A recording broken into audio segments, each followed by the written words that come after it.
ফুটবলকে অনেকে অনেক দিন ধরে জিম্মি করে রেখেছে কিংবা এখনো রাখার চেষ্টা করছে, সেই দিন এখন আর থাকবে না। আমাদের উপর অনেক প্রেশার এসছে, আমাদের ইনফ্যাক্ট মিডিয়া থেকেও আমাদেরকে অনেক রকম ক্রিটিসাইজ করা হয়েছে। আমরা কোনো কিছুতে মাথা নত করি নেই, আমরা ফুটবলটাকে আগে রেখেছি, কোচকে সম্মানটা দিয়েছি। আপনাকে দেখে বুঝতে হবে যে আমরা কিন্তু আমাদের জাতীয় প্লেয়ারদেরকে ঠিক সেই সম্মানটা দিয়েছি। আপনি কত বড় স্টার সেটা ইম্পর্টেন্ট না, if you are discipline, federation will treat you with respect. কারোর জন্য ফুটবল থেকে থাকবে না।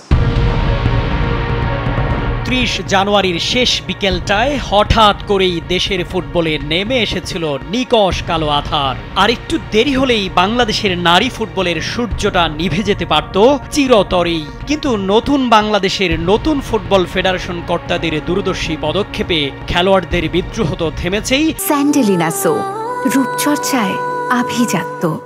কয়েক মাসের ব্যবধানে দেখা দিয়েছে সম্ভাবনার নতুন সূর্যোদয়। এশিয়ান কাপে কোয়ালিফাইয়ের পাশাপাশি বাংলাদেশ এখন স্বপ্ন দেখছে বিশ্বকাপ খেলারও। অথচ এই দলটারই কিনা অধিকাংশ ফুটবলার কোচের বিরুদ্ধে নানা অভিযোগে চাচ্ছিলেন অবসরে চলে যেতে।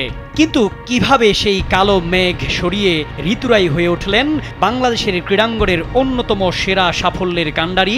নারী ফুটবলে অনিশ্চয়তা, দুশ্চিন্তা আর ভয়াল সেই আধার দিনগুলো পার করার গল্পই কালবেলাকে শুনিয়েছেন বাফুফে সহসভাপতি ফাহাদ করিম চৌধুরী। ফুটবলকে কেউ যেন জিম্মি করতে না পারে সেই দৃঢ়চেতা মনোভাব আর কঠোর নীতি এনে দিয়েছে এই অভূতপূর্ব সাফল্য। সবাইকে চমক দিয়ে আমরা খুবই প্রফেশনাল জিনিসটা হ্যান্ডেল করেছি এবং আমরা ফুটবলটাকে সবার আগে রেখেছি, আমরা কোনো ব্যক্তিকে আগে রাখি নাই। আমাদের উপর অনেক প্রেশার এসছে, আমাদের ইনফ্যাক্ট মিডিয়া থেকেও আমাদেরকে অনেক রকম ক্রিটিসাইজ করা হয়েছে। বাট বিগত আমলের মতো নয়, তাবিদ আওয়ালের নেতৃত্বে আমাদের যে কমিটি আছে, আমরা কোনো কিছুতে মাথা নত করি নেই, আমরা ফুটবলটাকে আগে রেখেছি। তো সেই জন্য আপনি দেখবেন যে প্রথম যখন আমাদের নারী ফুটবলাররা এই ইস্যুটা রেইজ করে, তাদের, আমি বিদ্রোহ শব্দটা ইউজ করতে চাই না, আমি ইউজ করতে চাই তাদের ওপিনিয়নের একটা কনফ্লিক্ট হয়। ওপিনিয়ন, তাদের ওপিনিয়নের সাথে আমার হেড কোচের কিংবা টেকনিক্যাল টিমের ওপিনিয়নটা মিলে নাই। সো তখন আমরা যেটা করেছি, আপনি একটা খুব ভালো শব্দ ইউজ করেছেন, আপনি বলেছেন যে আমরা কোচকে সম্মানটা দিয়েছি। আপনাকে দেখে বুঝতে হবে যে আমরা কিন্তু আমাদের জাতীয় প্লেয়ারদেরকে ঠিক সেই সম্মানটা দিয়েছি। কিভাবে দিয়েছি আপনারা বলতে চাই। প্রথমত আমরা যখন এই তাদের মতামতটা এক্সপ্রেস করেন যে তারা পিটার বাটলারের আন্ডারে খেলতে চান না, আমরা তাদেরকে সরাসরি প্রথমে যাদের রিজনটা জানার জন্য আমাদের সম্মানিত সভাপতি সেদিন রাতেই, উনি তখন বিদেশে ছিলেন, বাট সেদিন রাতেই উনি আমাদের একটা স্পেশাল কমিটি ফর্ম করেন। একটা স্পেশাল কমিটি ফর্ম করার পরে আমরা ইন্ডিভিজুয়ালি প্রত্যেকটা প্লেয়ারের সাথে কথা বলি। আমাদের টিমটা এমনভাবে করেছিলেন আমাদের সম্মানিত সভাপতি যেন আমরা একটি ফেয়ার এবং ট্রান্সপারেন্ট ফিডব্যাক পাই। সেই ফিডব্যাকের অনুযায়ী আমরা যখন প্রতিটি প্লেয়ারের সাথে যোগাযোগ করি, সবার ইন্টারভিউ নিই, 1 to 1 নেওয়ার পরে আমরা একটা রিপোর্ট দিই। রিপোর্টটা আমরা আমাদের সম্মানিত সভাপতিকে দাখিল করি এবং সেখানে আমরা কোচের ইন্টারভিউ নিই। কিন্তু কোচের ইন্টারভিউ নিই, সেই রিপোর্টটা পাওয়ার পরে আমরা যেদিন জমা দিই, ইনফ্যাক্ট সেদিন রাতেই সেই রিপোর্টের পরিপ্রেক্ষিতে আমাদের সম্মানিত সভাপতি আবার প্রত্যেকটা প্লেয়ারের সাথে ইন্ডিভিজুয়ালি বসেন। তার সাথে আমার এখন ঠিক মনে নেই, আমার মনে হয় আমাদের ইসি মেম্বার ইকবাল ভাই ছিলেন, আমাদের এক্স ন্যাশনাল ক্যাপ্টেন, এবং সেই দিন উনি আবার একই সাথে বিকেএসপি ডিজি তিনিও ছিলেন, বিকজ তাদের বেশ কিছু প্লেয়ার ছিল, আমাদের ওয়ার্ল্ড চেয়ারম্যান কিরণা পাওয়ার ছিল।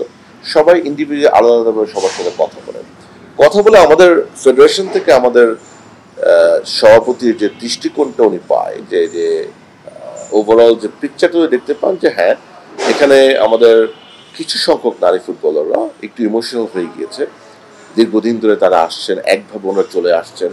তো যখন একটু ডিফারেন্স হয়েছে, একটা ওপিনিয়নের ডিফারেন্স হয়েছে, তো তাদেরকে ও আপনার যে সুন্দর একটা শব্দ, তাদেরকে সঠিক সম্মান দেওয়ার জন্য আমরা তাদেরকে বলি যে আপনারা আর একটু সময় নেন, আমরা হেড কোচ চেঞ্জ করছি না, বিকজ আমাদের অনুসন্ধানে আমরা ডিরেক্টলি এরকম কোনো ইস্যু আপনাদের মুখ থেকে শুনি নাই যার জন্য আমরা তার বিরুদ্ধে কোনো অ্যাকশন নেই। কিন্তু যেহেতু আপনারা আমাদের জাতীয় ফুটবলার, আপনারা আমাদের অনেক অর্জন দিয়েছেন, আপনারা আমাদের সোনার মেয়ে বলতে পারেন, তো আপনাদেরকে আমরা ডিউ রেসপেক্ট দিয়ে আপনারা আমাদের ক্যাম্পেই থাকবেন, আপনারা টেক ইউর টাইম, আপনারা সিদ্ধান্ত নেন আপনারা কি এখানে আসবেন কি আসবেন না। ওনাদেরকে আমরা সেই সময়টা দিলাম এবং তারা সেই সময়টা নেয়। এবং ইন্টারেস্টিং ব্যাপার, তারা যদিও বা তারা খেলবেন না বলেছেন, খেলতে চান না বলেছেন, কোনোভাবেই থাকবেন না, বাট তারা কিন্তু ক্যাম্পেই ছিল এবং তারা জানতে চেয়েছিল কি তারা কি এই সময়টা ক্যাম্পে থাকতে পারবে কি পারবে না। আমরা যেহেতু তারা আমাদের জাতীয় ফুটবলার, আমরা বলছি না, অফকোর্স আপনারা ক্যাম্পে থাকেন, বাট নো রাশ, আপনারা টেক ইউর টাইম। আর আমাদের একটি স্পষ্ট বার্তা ছিল আমাদের সম্মতি সভাপতি যে কারোর জন্য ফুটবল থেকে থাকবে না, ফুটবলকে অনেকে অনেক দিন ধরে জিম্মি করে রেখেছে কিংবা এখনো রাখার চেষ্টা করছে, সেই দিন এখন আর থাকবে না। ফুটবল ফুটবলের মতো চলবে ইনশাআল্লাহ। তো সেই জন্য আমরা প্যারাদল যারাই ছিল তাদেরকে নিয়ে আমরা একটা টিম করে আমাদের প্র্যাকটিস শুরু করি।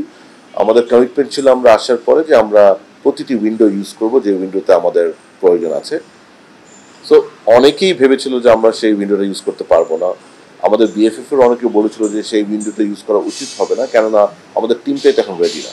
কিন্তু সবকিছুর এগেইনস্টে আমাদের সভাপতি কঠোর সিদ্ধান্ত নেন, কঠিন সিদ্ধান্ত যে না, ফুটবল এগিয়ে যাবে, আমাদের উইন্ডোটা ইউজ করব, আমরা একটি শক্তিশালী দলের সাথে খেলতে যাব এবং এই টিম নিয়ে যাব।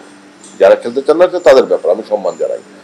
সো সেভাবে আমরা যেন আমরা ইউইতে যাই এবং ইউইতে দুটো ম্যাচে কিন্তু আমরা হারি, বাট আমাদের কাছে ফুটবলটা জয় হয়েছিল।